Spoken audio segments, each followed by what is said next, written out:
I'll keep an eye on the chat. If any questions pop up there, I'll let you know. Great. Thank you very much. So, my name is Maureen Cunningham, and I am with the Brain Injury Association of Missouri, as Rachel said. So, the Brain Injury Association, we are a statewide nonprofit organization, and we work with individuals with brain injury, family members, professionals, and communities in rural and urban communities. So today we're going to talk about an overview of brain injury. We're going to talk about the causes, the effects of brain injury, and then resources focusing on rural Missourians. And if at any time you have a question, please feel free to go ahead and unmute yourself, because this really is intended as a conversation. So, of course, we have to be official. So I do receive a salary from the Brain Injury Association, and I'm presenting as a staff member for the association. This presentation is part of our Speakers Bureau in partnership with Missouri Agribility and the DHSS TBI grant Adult Brain Injury Program. As I mentioned, we're going to talk about causes, the impact of brain injury, survivors, and then identify some community resources. Every 9 seconds, someone sustains a brain injury, and 1 in 60 Americans has a long-term disability due to brain injury. That's a lot of people that brain injury affects. That in the United States, 1.4 million people sustain a brain injury each year. 50,000 people die, and another 235,000 individuals are hospitalized.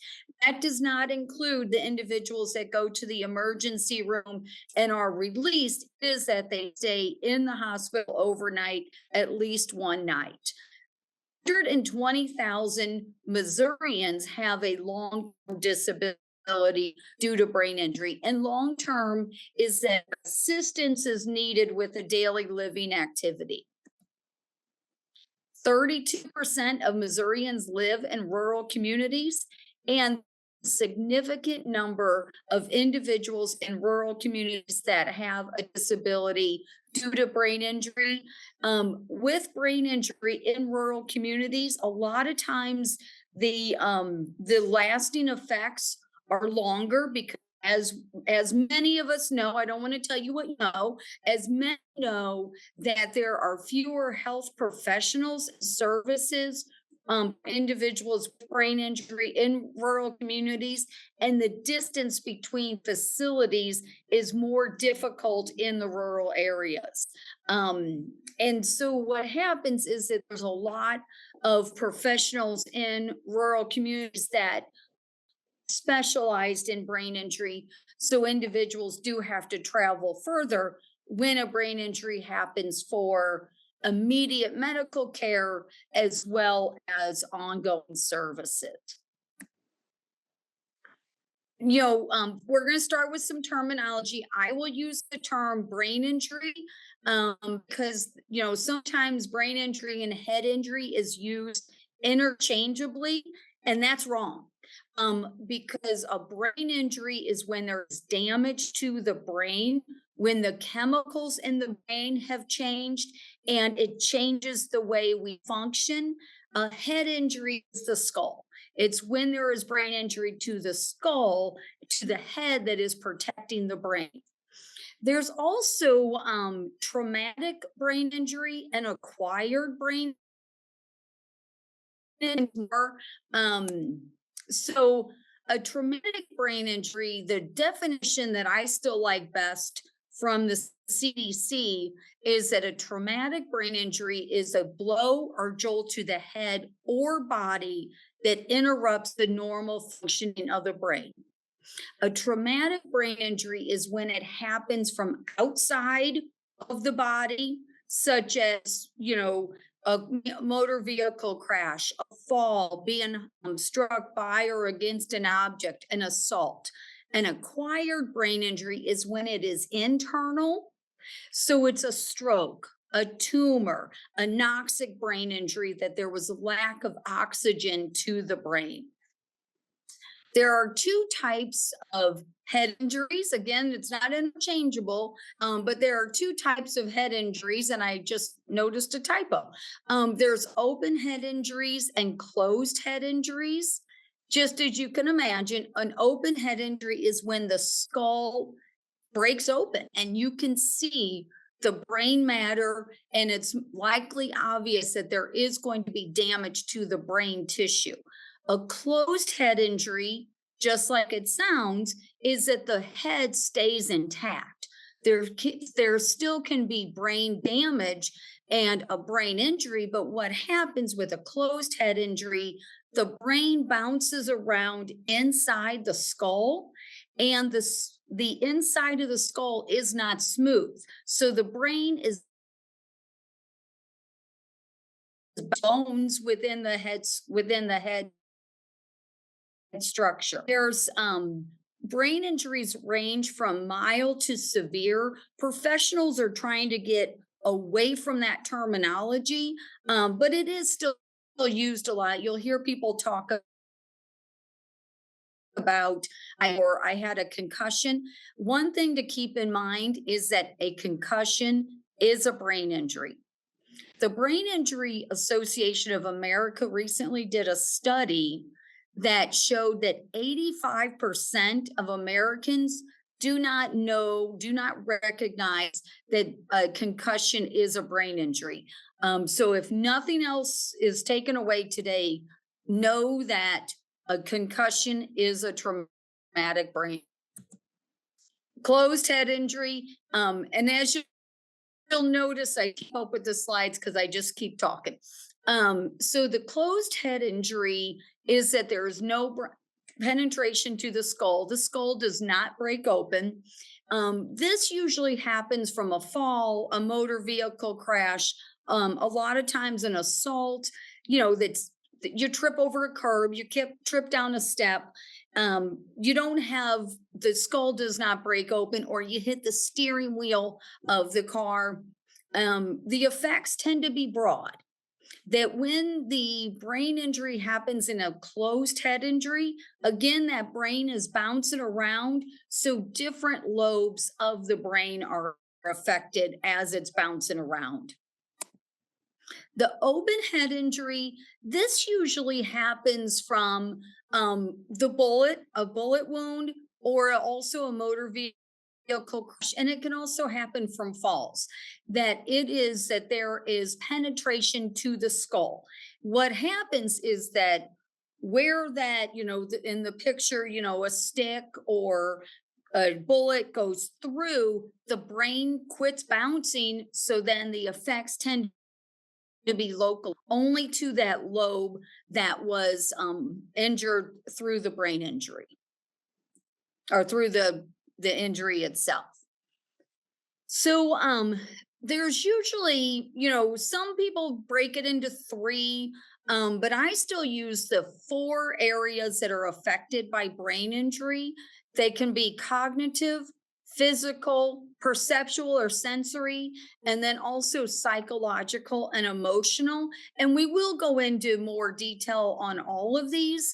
But again, one thing to keep in mind about brain injury is that for some individuals, all of these areas may be affected. There may be others that the effects may be limited to just 1 or 2 of these areas. It depends on how the brain injury happened. It depends on the health of the brain, that how healthy was the brain when it was injured, so that it has a chance to regenerate plasticity to say, okay, I'm going to be able to respond. This is why a lot of times older brains, elderly, they've done a lot of work already. So to regrow is going to be a little bit harder. Individuals, young brains, they're still developing, so that they are going to overcome injury and compensate a little bit better. Um, so cognitive impairments, just like it sounds, it's our thinking that the brain controls everything that we do, and the cognitive impairments are thinking. So it's what's going to be affected, and this is just a short little list, is short-term memory. There can also be some sensory overloads.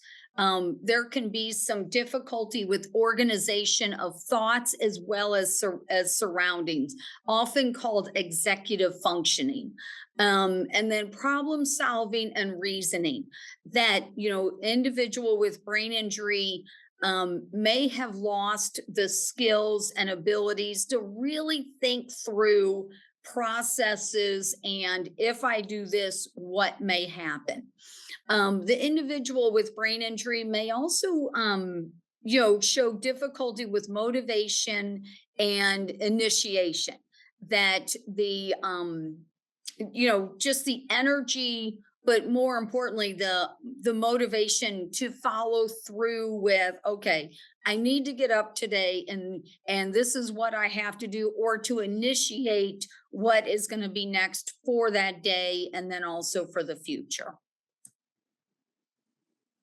Another cognitive impairment is somebody with brain injury may also have they're not aware of their deficits.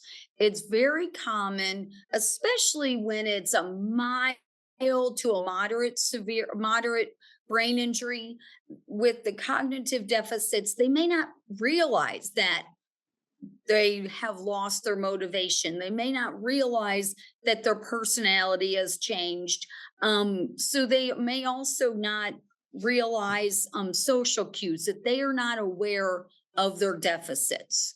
There may also be difficulty with communication and language. Somebody with the brain injury may, they may not understand what is being said. They may not either be able to read the words and comprehend it. Changes in communication with the cognitive functioning may be both with comprehension and also aphasia to get out the words. One common thing with brain injury and the cognitive impairment is that it takes an individual with brain injury longer to process new information. You can tell, you ask them a question and you can tell that they understand it, but it's just taking longer to process it. The way I describe it is a kind of like a road detour, that where the damage to the brain is, the brain cannot get there anymore. It's searching for, how do I get to that answer? So, you get to one road, it's like, wait, it stopped. I need to go around, and then I can get back on the track to find that answer that I want to give to the person. That's going to take longer. So the person with brain injury, it may take longer to process new information. And along with processing new information, it may take longer to retain that information, that that short-term memory, but also, when you're talking with somebody with a brain injury, they may be able to tell you what happened 10 years, 20 years or longer, but to talk about what happened yesterday, or what they had for lunch yesterday, or did I take my medication yesterday? That may retaining new information may be very difficult, which really causes challenges for students as well as individuals in working environment. The other, one thing that is it with brain injury, when you've met somebody with a brain injury, you've met one person with brain injury. As I mentioned, it is brain injury is very unique, and there's a lot that goes into what some of the challenges and changes may be. Any questions before we move on? Thank you. I basically just needed a drink. So, um, so, some of the suggestions, because one of the things about brain injury is that you know, there can still be quality life with brain injury. It's going to be different.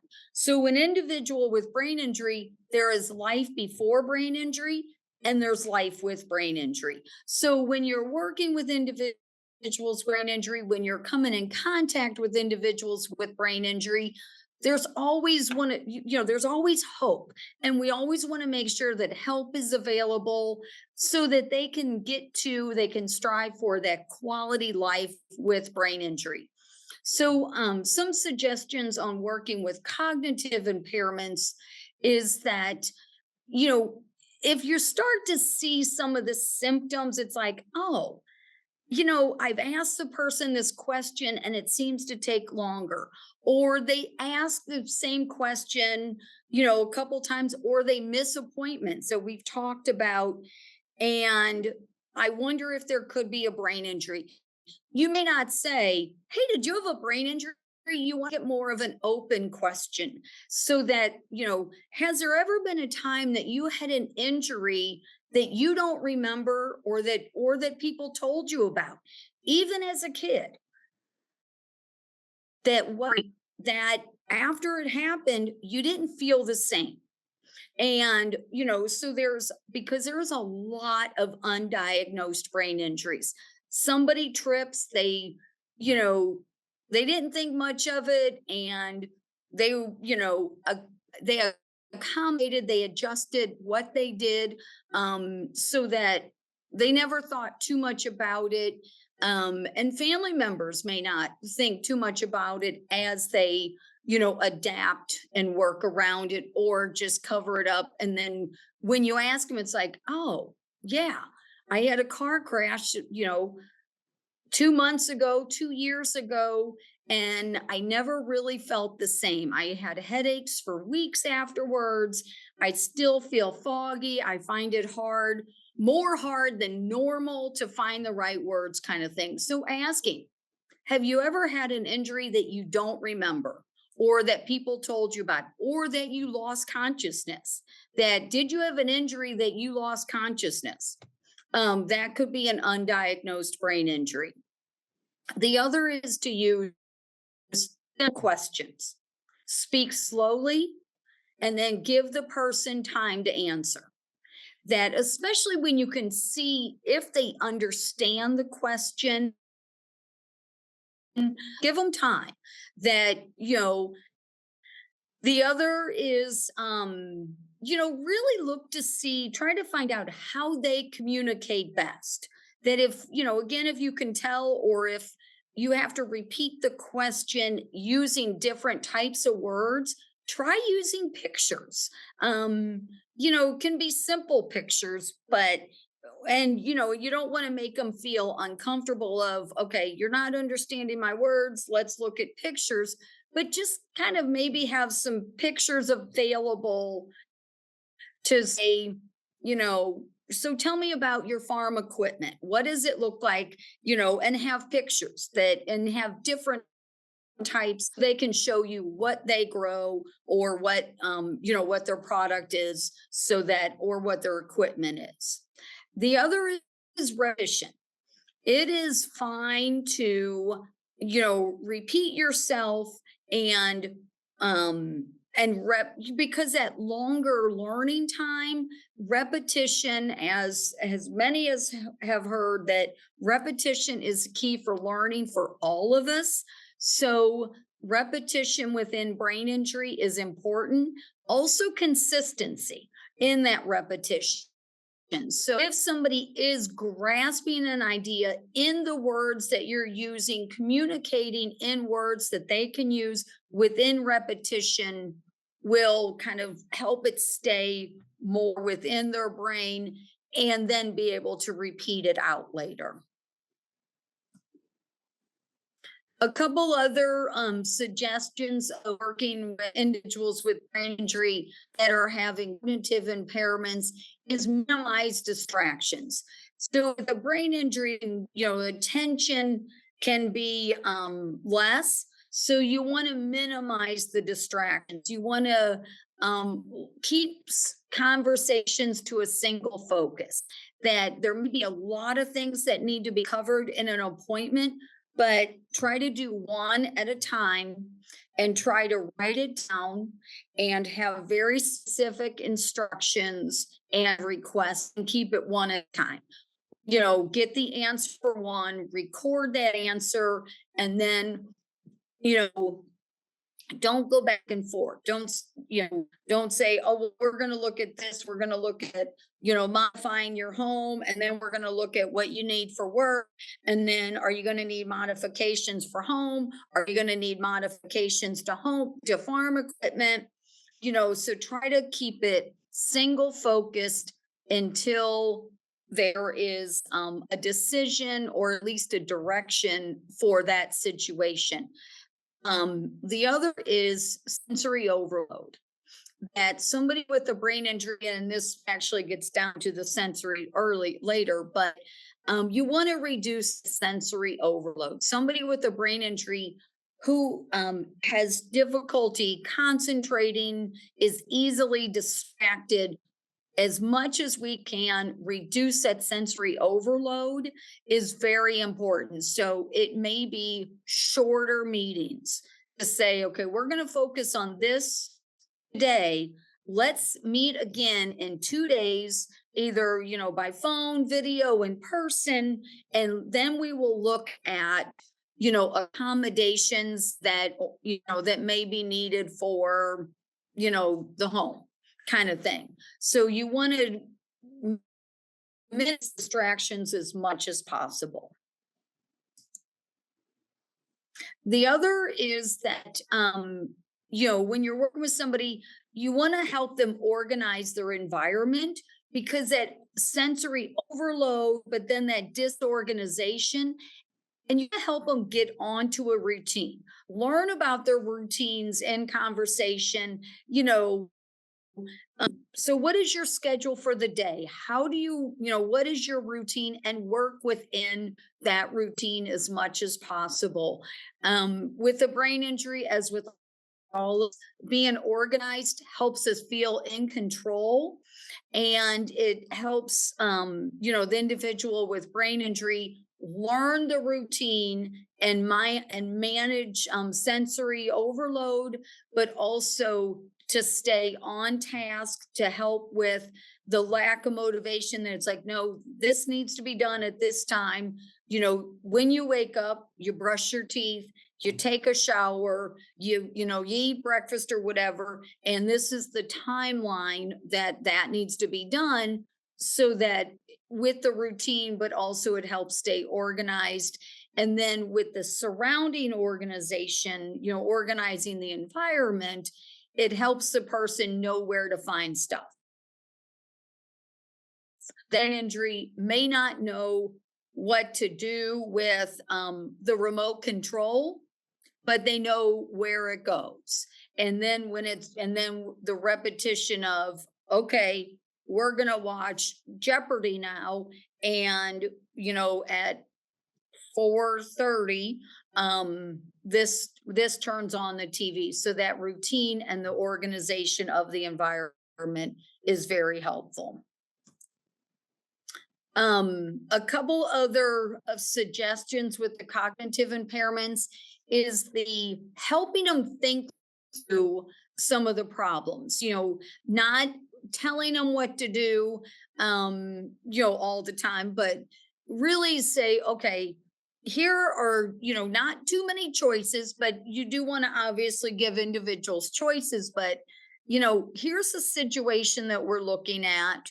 And here are, what do you see as options? Okay, well, there was 5 options. Can you narrow it to 3? What, would be the best 3 options, or the best 2 options you would like to look at, to explore, and then help them think through the good, bad, and ugly of all of the options, so that they are thinking through, and it's their choice. But then they can process what are going to be some of the results. The other, and with the thinking through, is the breaking the large problems into smaller pieces so that when there's a big problem, all of us, it just feels so overwhelming. So just one at a time. Joe, let's not worry about this big issue right now. Let's focus on the starting point.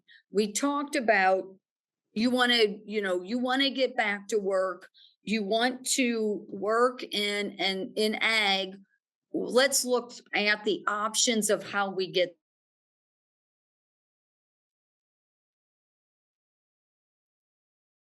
as working toward the bigger pieces. So the other the cognitive impairments of you know as kind of mentioned a little bit, related to communication, that you want to minimize distractions, so that if you're meeting and there's a lot of activity going around, a lot of background noise, try to find a more quiet space to meet with the person. The other is similar to one question at a time, one direction at a time. Don't give 4, 5, 6 steps of this is what you need to do next. Give one at a time. And then, common is to make eye contact, to see, look into their eyes to see if they're paying attention. That does it seem to be making sense? Or do you kind of get the feeling that they're hearing you, but another word may be needed? As we talked about, speak slow and clear. And then also with damage to, there might be nerve damage, and that may be causing the individual to have difficulty with comprehension as well as processing, and as well as speaking, and in language, that they may have difficulty because of nerve damage controlling jaws and so forth, of their speech may come across as slurred. So some of the physical impairments, and these are obviously the ones that people can see. That brain injury is an invisible disability because the cognitive impairments you cannot always see until you're talking with the person, until you're working with them, that you may not be able to see it. The physical impairments, you're able to see. That somebody uses a wheelchair, they may have difficulty with gross and fine motor skills. Their fatigue and endurance may be reduced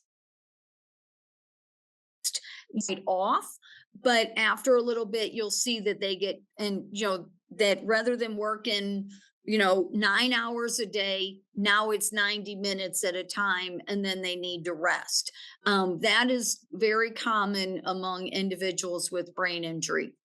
Their speech may be different. As I mentioned, it may be nerve damage, but it also may be damage to the brain, is having difficulty telling the mouth how to move the mouth, as well as what the words at comprehension is being said, and the right words, such as aphasia.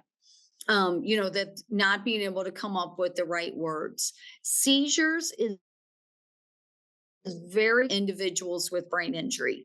A lot of times, when a brain injury first happens, the individual will be put on anti-seizure medicine to prevent seizures. So this is very common. Persistent headaches, that individuals with brain injury a lot of times they'll have increased migraine, but several will have a headache, a mild headache, all the time. It never goes away. The other physical impairment is sensitivity to light or noise. So if you meet with somebody and you see them squinting, or they're wearing sunglasses inside, but especially if they come into a room and you see them squinting, that the lights may be too bright. That that may be a sign that it is an undiagnosed brain injury. And so that may be something that you would want to ask them that, are these lights too bright for you? Are there other situations where the lights are too bright? And how have you worked around that? So that's one of the physical impairments. And I put this here, I've seen it actually by itself, but sleep disturbances is also um a different, is a change due to brain injury. And sleep disturbances or sleep change are very common among individuals with brain injury. The person may not be able to get to sleep, or they may not be able to stay asleep, or they may sleep for hours. So it's really, with a brain injury, what you're looking for is changes in sleep pattern. I should say one of the changes in sleep pattern, so that if you are suspecting that somebody may have an undiagnosed brain injury, ask them, after, have you had an injury that you felt different, or somebody had to tell you about, or you blacked out, or after the injury, how have you been sleeping? Has your sleep changed? That is very common, to have the changes in sleep habits. And sleep is important for recovery from brain injury, especially concussions that will fully recover. In most cases, there will not be lingering effects from a concussion, but changes in sleep pattern is very common symptom that you will recognize after you or a loved one may have sustained a concussion or a more severe brain injury. Some of the suggestions of working with somebody with a physical impairment due to brain injury is is to recognize if that if it's related to the brain injury, the somebody who now does not have control of legs, maybe that if there was damage to the leg muscle, not the brain. So really look at, is it related to the brain injury, and could there be other aspects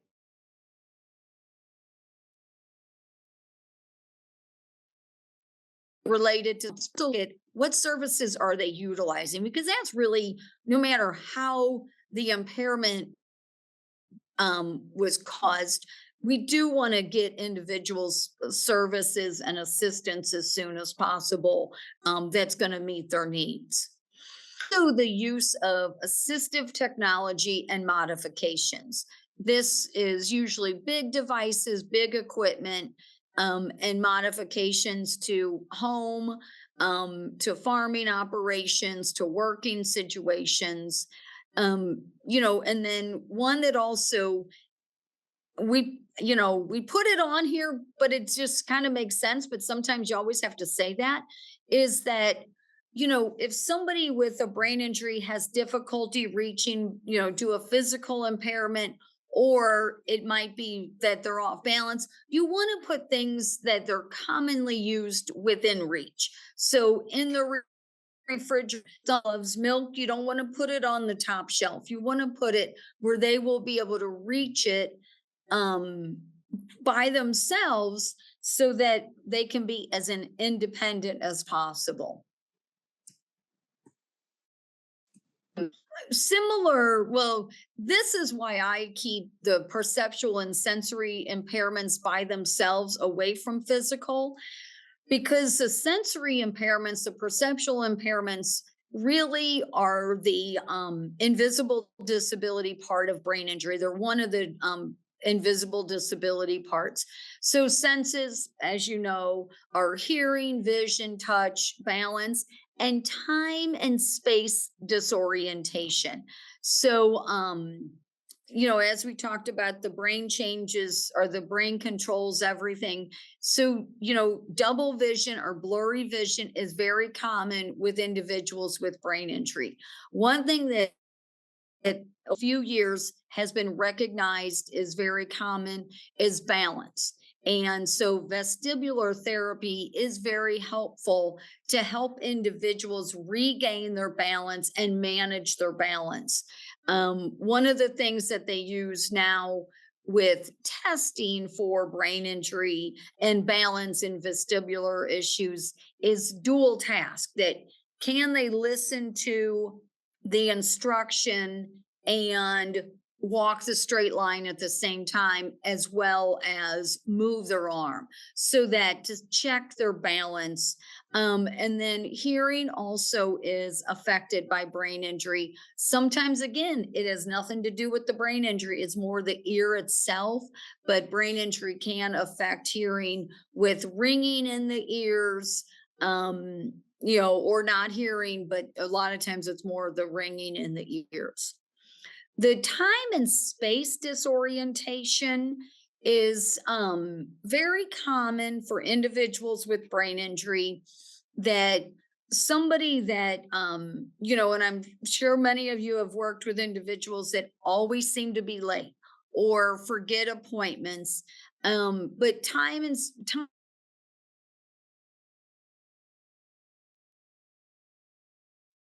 somebody with a 5 minutes may seem like an hour, or an hour may seem like 2 minutes. And, appointments missed, as we know, is not good, because then the person can lose access to those services if they miss too many appointments. But the time disorientation gets into a second injury situation, is that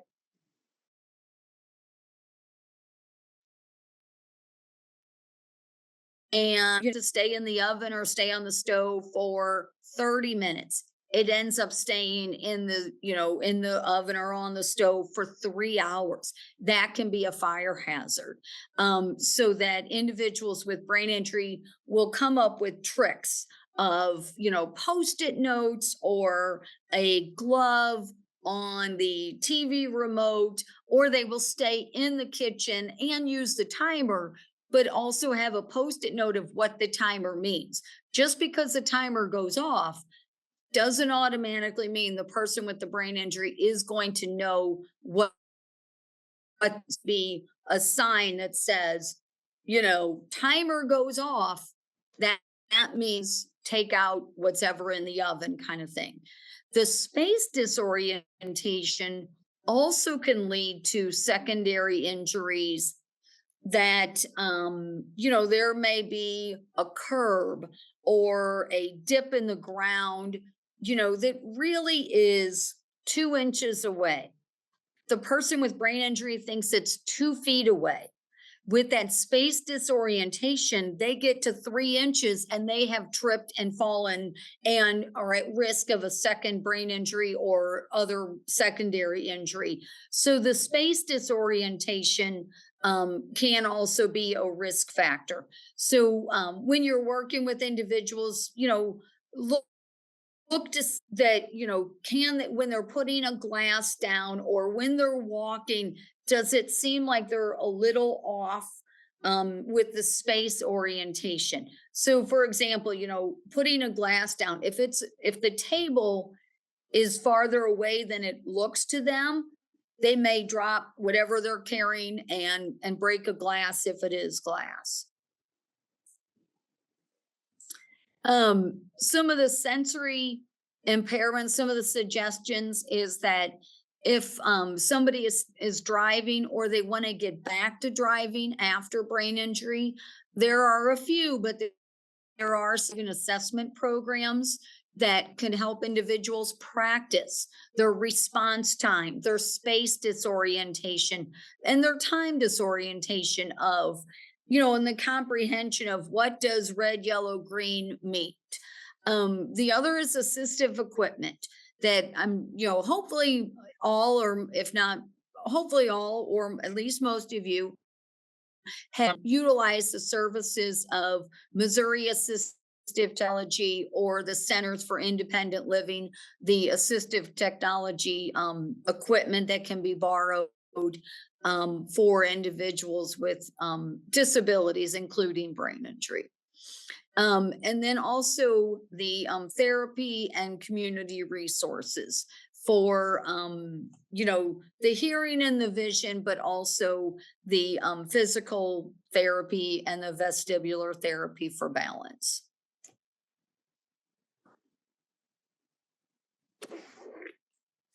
I had to get the picture off this one because there are, as you can tell, a lot of mental health impairments and challenges following a brain injury.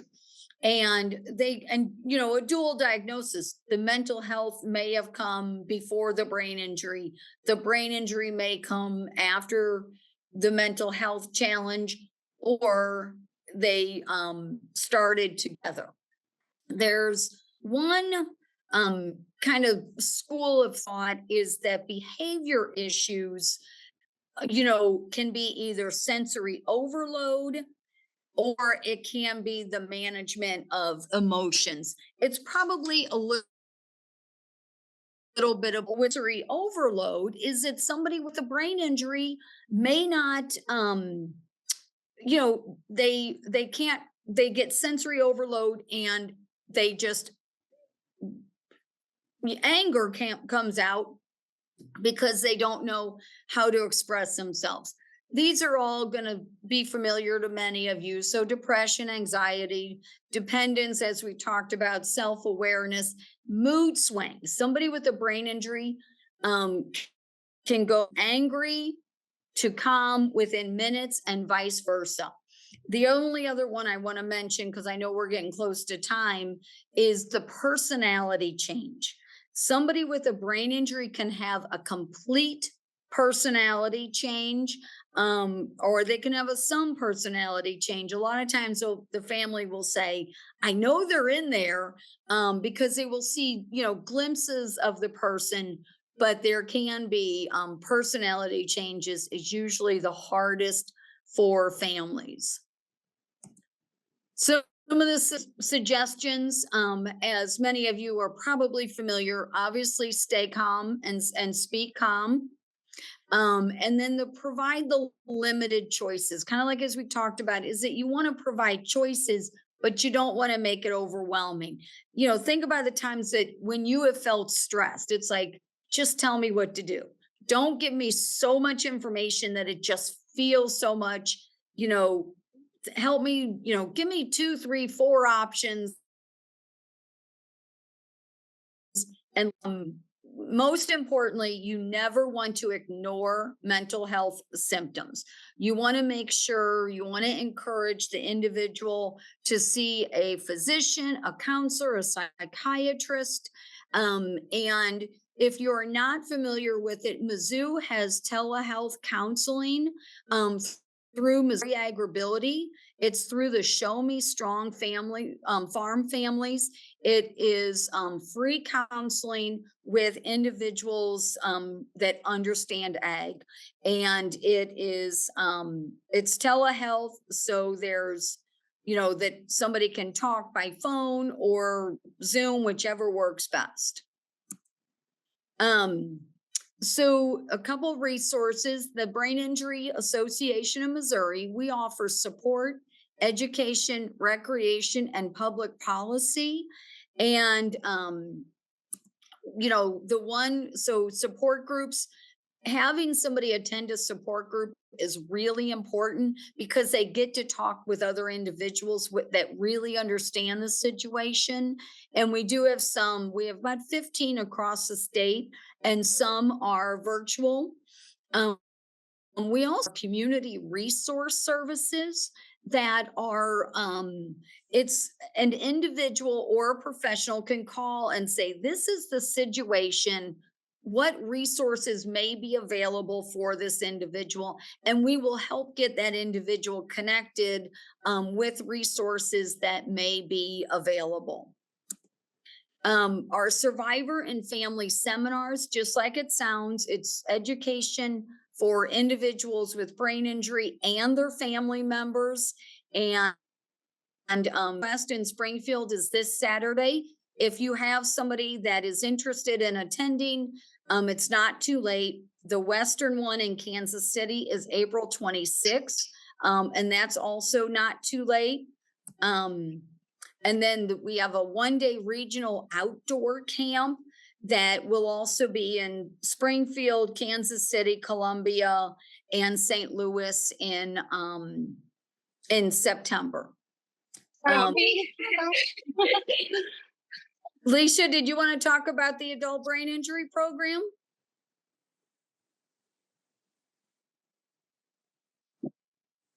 You want come off mute, so I wanted to know if you wanted to talk about the adult brain injury program. So Missouri Agribility, if you missed the webinar a few months ago now, so Missouri Agribility helps individuals with all brain injury or all disabilities remain in farming and ranching, and it's a wonderful program. The DHSS, the Adult Brain Injury Program, this is for individuals with traumatic brain injury. There's resource facilitation, and if they're eligible, the person may also qualify for some therapy and transitional support services. And then the brain injury waiver is that it is for individuals with nursing home level of care. So I'm going to stop there because I know we're running out of time. That's wonderful. Thank you. Does anyone have any questions or comments or something they'd like to share as well?